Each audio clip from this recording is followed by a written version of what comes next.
Yes, what's up, what's up, what's up? Hivyo ndio watu huanza hivyo ndio watu huanza kushoot. What's up, my hello, my people.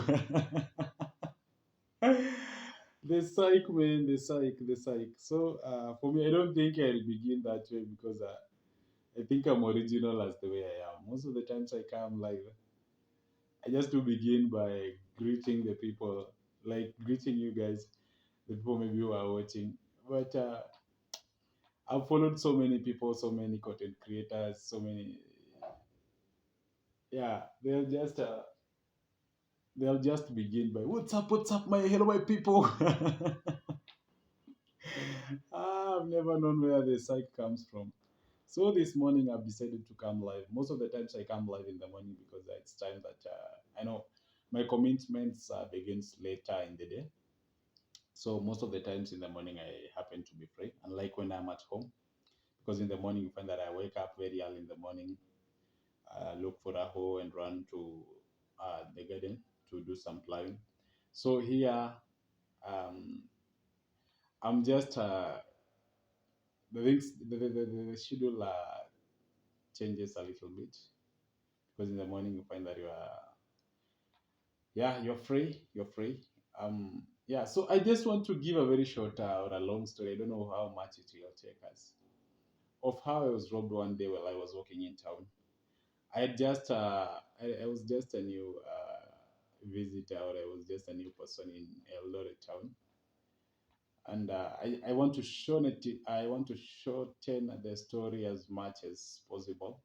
So one day I was living with a friend of mine who happened to have come from Siaya County. He was a Luoman.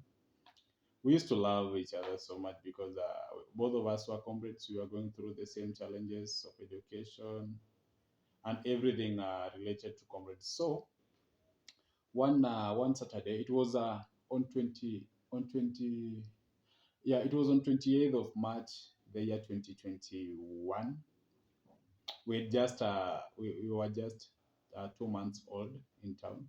Both of us, so nobody knew Eldoret town very well. So one day, as he was walking in town at around 6:30 p.m. in Eldoret town. Those who knows Eldoret town very well, where Naivas Sokoni supermarket is located, just behind there is a very dirty flat, a very dirty I can call it slab, unfinished, or just a beginning house where chokoras used to stay. The still children would stay there throughout. So in the evening you would find them, so many of them, about 500 of them, just sitting there. And then on the other on the other end is Sosiani River. I heard they call it Mangula. So yeah, just next to the where the market was, where the champions, I don't know whether they call it champions market was located. I don't know whether it's 64, the one that has just been closed the other month. So he was walking, passing by there. I think he was walking from the from the market behind the Naivas Sokoni supermarket towards the Eagle supermarket, the Eagles hardware, that is. I'm sorry. So as he was walking there, and his phone was just in the pocket, somebody came. They just pushed him a little bit when he was trying to maybe to stabilize himself. I think they were three gentlemen. So one of them pushed him to a side. Kumbe from to that direction he was pushed to, there is another gentleman that would, or there was another gentleman that just picked immediately the phone from his pocket, and he did not realize it because he was trying to balance himself. So when he realized that he is not having his phone in the pocket, he saw them running towards Mangula, the Sosiani River, and of course he wouldn't run after them because two of them ran and then he remained with one. So the one gentleman that was remaining there, and you know, at that place you cannot fight because I've told you that there is more than five. There was, because today they have been chased away by the county government, but there would be more than 500 street children standing there, and walikuwa na kale ka umoja fulani. Kuna kale ka umoja ka watoto wanaitwa mashefa. So ukiguza mmoja unasikia anasema oh mashefa kujeni, so he wouldn't do anything. Do you know what he did? Alicooperate. He began conversing with the gentleman who had remained there, the thug. I'll call him the thug who had remained there because he's the one who was now keeping him, telling him that hao watu wajaenda na simu yako, ile kitu ufanye tomorrow in the morning, you just come with some 5,000 shillings and then they return your phone. Yeah, so that this I'm giving you a secondary information because he's the one who narrated the story to me. Then it was in 27th of March 2021. So I told you earlier that I used to stay with him. So that day on a Saturday, I had gone for maybe, I think I'd come to see my other friend at Subaru. Uh, for those people who know Eldoret very well. So when I went back to the house, it was around 7 and he was not in the house. So I could not call him because I knew he's a man and will come back anytime soon at that moment. So I just sat in the house. I remember I entered into the bed and I was just relaxing there. So he came and he was so much nervous, worried. And then I was asking him, what has happened, bro? He's telling me that, you know what? I was in town and I've lost my phone. What happened? The thugs have just robbed me. So are you serious that you don't have your phone? And then he's saying, yeah, for sure I do not have a phone. I've been stolen. Like my phone has been stolen. So I was like, what? You mean that's how easy you can lose your phone in town? So akaniambia yeah, simu imeenda. So ilikuwa usiku already. Hatungeenda kuripoti police station. Yeah, tulikuwa tunaishi hapo Railways. Wenye mnajua Eldoret vizuri. Railways iko nyuma ya Central Bank. Hapo tu nyuma ya Central Bank mali Simba Petrol Station ilikuwa. So hatungeenda police station, although ilikuwa karibu, we would not go to the police station because it was at night and the thought of going and reporting to the police station didn't care because it was not even urgent since the phone has already been stolen and we cannot recover it even if we go to report to the police station. So we slept that night and the following day was on a Sunday. Now 20, if not 28, now was 29 of March 2021. So in the morning, we woke up very early. We took shower. I dressed myself very well. I thought that I'm intelligent enough to go and DCI wanafanyanga kazi gani? Kwenda kuchunguza. So I thought naweza enda nichunguze hawa watu. How thugs, machokora. So do you know what I thought? I took my phone. I had a Infinix Note 8i. So I took that my Infinix Note 8i, which was 2 months. I think I had bought it on the 14th of January 2021. So meaning it was 2 or 3 months old. Nikaenda nayo huko chao. So my intention was when we because waliambia huyu my best friend kuja kesho na 5,000 shillings, alafu ukiwapea 5,000 shillings they'll return your phone. And my friend's phone was a Tecno 2. No, Nokia 2.4 na alikuwa bado analipia, ilikuwa ya M-Kopa. So tukasema tukienda pale na hiyo 1,500 so sisi tulisema tutaenda tuwaambie tuko na 1,500. Wakituonyesha simu, mimi nitaweza wapiga picha ama ni wa record wakisema ndio hii simu, leteni pesa, alafu tuende na hiyo evidence pale police station. So that was my intention.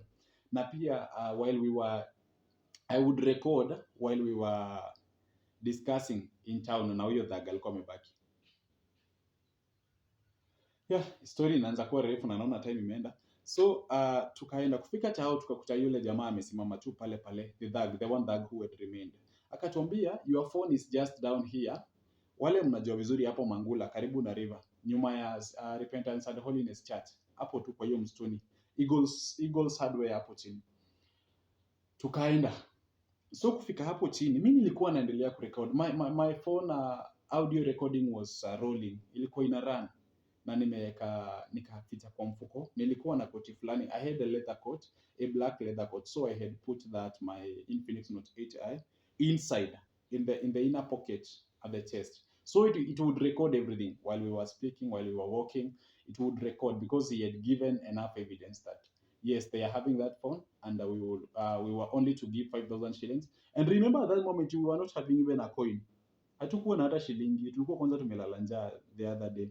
So si tulikuwa tunasema tunaenda tukuchukua evidence alafu tukienda police station tukue na enough evidence, and then maybe hawa jamaa wangeshikwa, because I had already taken a photo of the guy already, nilikuwa nishampiga picha that morning Sunday.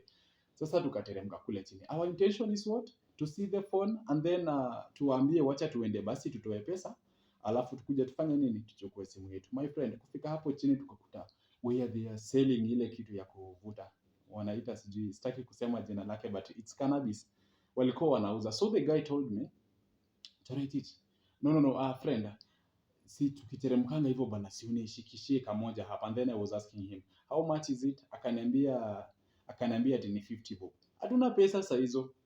So tukaambia jamaa, juu tuko na hii pesa hapa hivi, we shika, si tutawapatia doa, alafu mfanye nini, alafu utarudi ulipe. Kumbe hii kitu ipeanwi na deni. My friend, ilibidi nifulize. So nikafulizia jamaa 50, akawasha tu kwa hapo. So while we were doing all these processes ya kununua hiyo cannabis, kumbe there is a guy sitting somewhere. He's able to see everything that we were doing, and he noticed that we were new at that place. Also, he noticed that kuna like alishukushuku tu kuna vitu, he suspected so many things. So kumbe he was trying to signal my friend, alikuwa na signal my friend kwamba don't go down there, msiende na huyo jamaa. But my friend, since he was desperate, he had lost his phone, he thought the guy was also ile ni kama hamtaki mazuri ama ni kama pia. So unaona, kumbe yule jamaa hakuwa na bad will, he had a good will over us. So jamaa wangu, my friend, hakuconsider hiyo signal. Si tukaenda ndugu bana, tukateremka kule chini. So kufika pale kwa river, we found some, I think 5 men. Yeah, 5 men were sitting down there and they were smelling they were smoking the cannabis. Just at the Mangula Sosiani River, hapo tu chini ya LB town, si mbali. So si tukaona wameanza discussion. And then a friend of my friend, I and my friend tukateremka hapo sasa kwa river. Ilikuwa mwezi wa 3, and mwezi wa 3 hakuna mvua mob, so river ilikuwa dry kidogo, so you would step on the stones. Tulikuwa tumesimama katikati ya river, so tumesimama juu ya maji haifiki juu hiyo stones, so maji inapita tu hapo. So when the 6 guys saw us, now the one we came with plus the 5 that we found there, when they saw that we had dropped down into the river just to see water, we had no intentions of running away.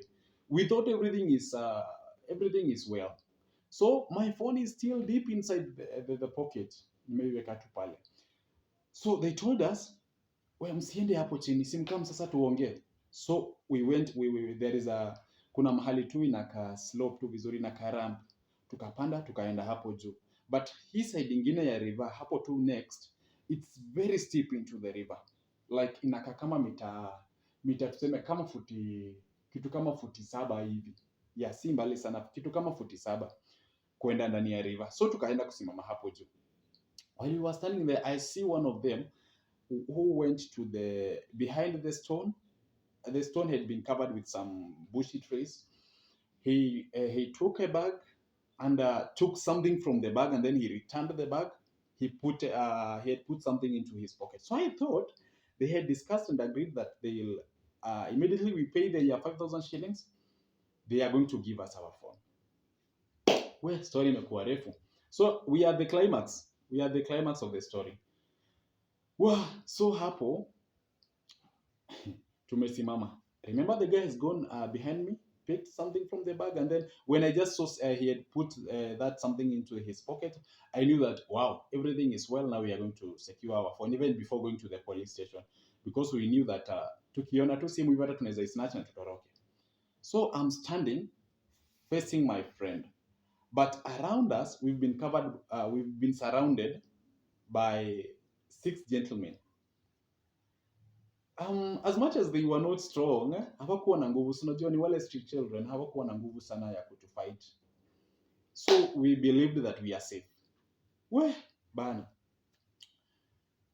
Sasa hapo hivyo kitu tu mimi nakumbuka ni my boss, my friend alikuwa ananiface, and then kando yake, kando na kando katika, so alikuwa katikati ya wajamaa wawili, and then another gentleman is standing here, another gentleman is standing here, and then there is a guy I'm telling you who had gone to pick something from the bag. Kumbe after picking that something from the bag, he came behind me directly.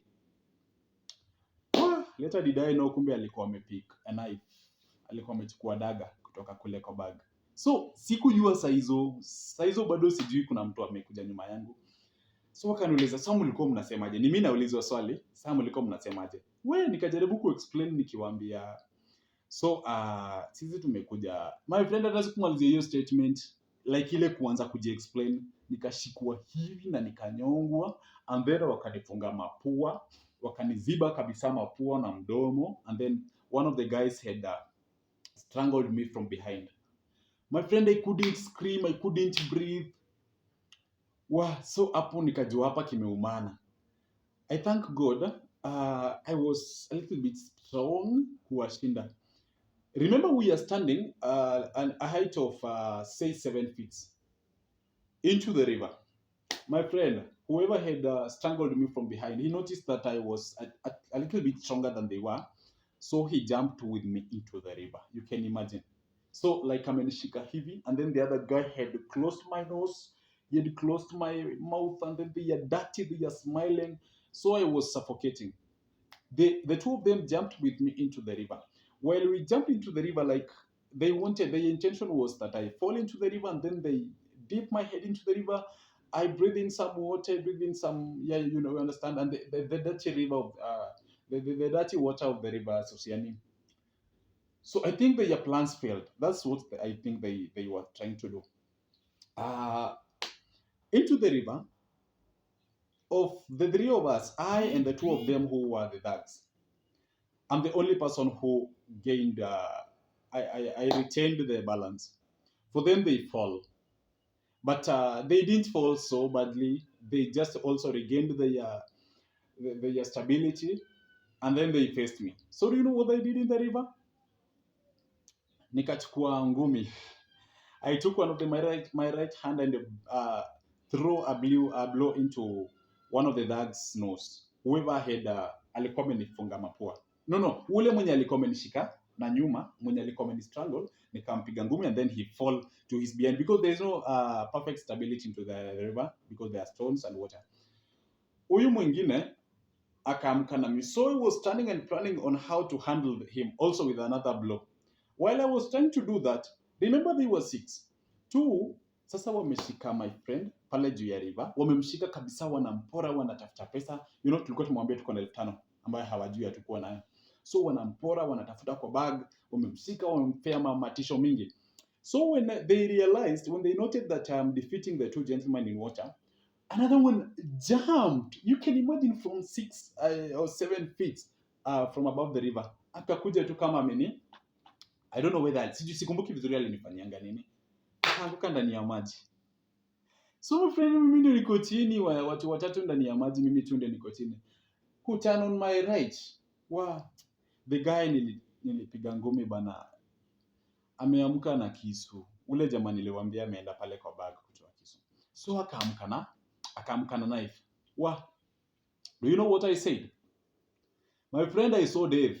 Hapo nilifikiria vitu mingi. Nilifikiria itaikuwa kwa vyombo vya habari, mwanafunzi wa University of Eldoret amepigwa, kauliwa kwa river. Nikafikiria huyu jamaa anaweza nidunga niende medical, nilale, itakuwa costly sana. So nilifikiria vitu mingi sana. And remember this now on a Sunday. Hii ni ile time COVID ilikuwa, so church zilikuwa zimefungwa, kila kitu zilikuwa zimefungwa, watu walikuwa na mask. So that moment nilikuanga hadi na mask, by the way. Nilikuanga na mask. Sasa wenye mimi niliona kisu. My friend, I remember telling the guys, bro, imagine niliwaita bro. At that point, I had to call them my brothers. Look, just check the phone. And then I was removing the phone immediately. Just check the phone. Don't kill me. Yeah, that's what I told them. And when I told them that I am going to give them my phone, they just calmed down and they knew that I had surrendered. I gave the phone, I myself.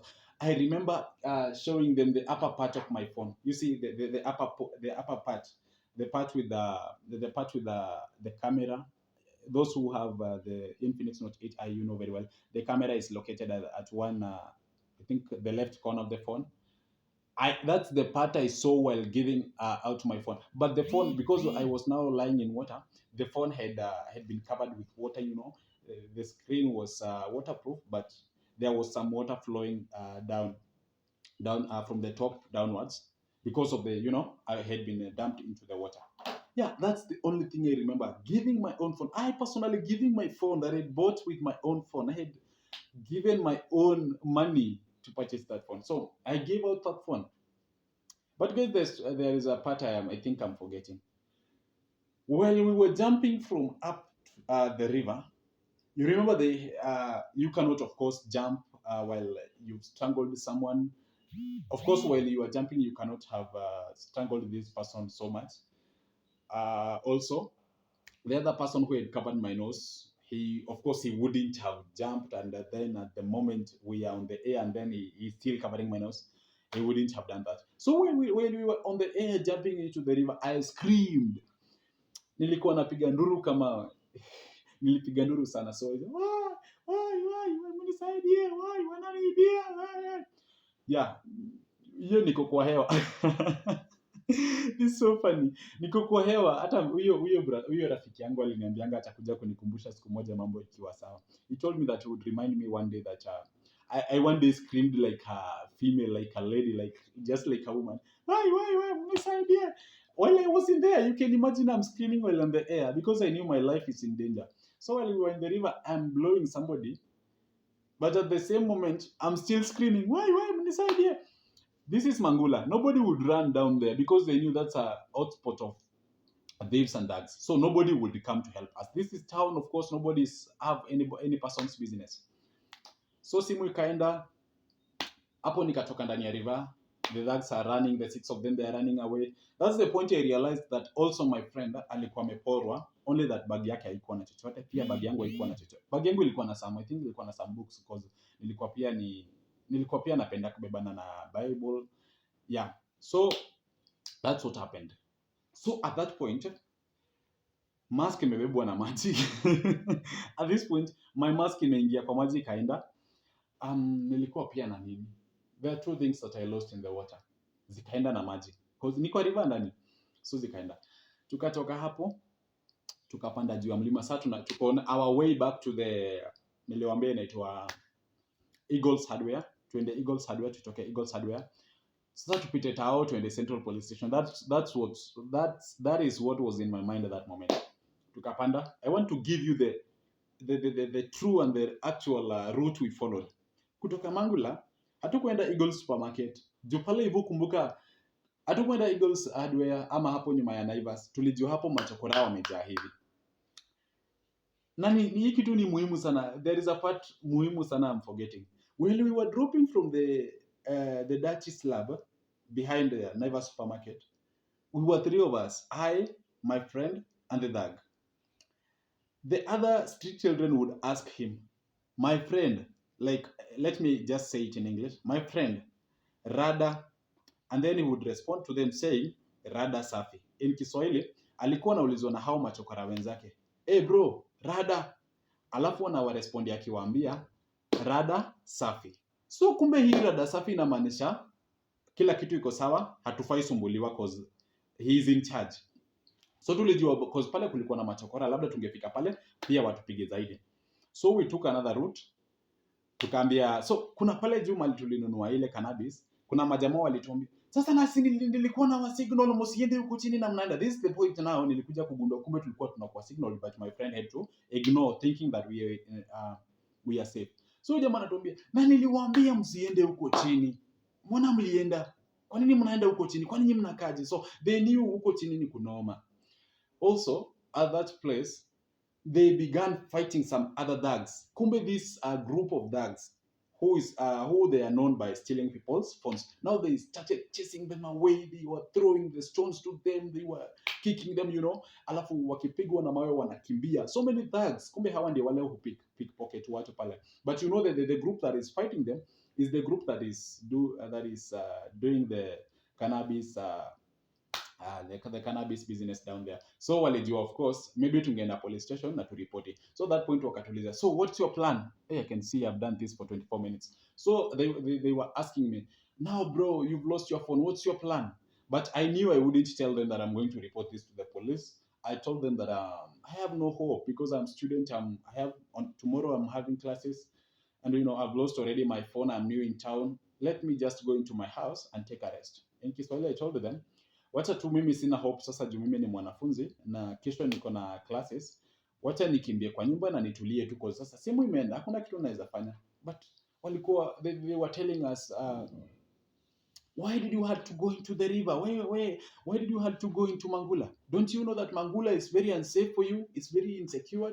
Why did you have to go there? But today you've learned. So they are like wanatupigia kelele, they are quarreling to us. But we told them, yeah, it has happened. Let us go. So we took this direction. Instead of going to the direction of the dirty slab, we took our right. Kutoka Mangula on our right. And then there are there are very many mechanics there.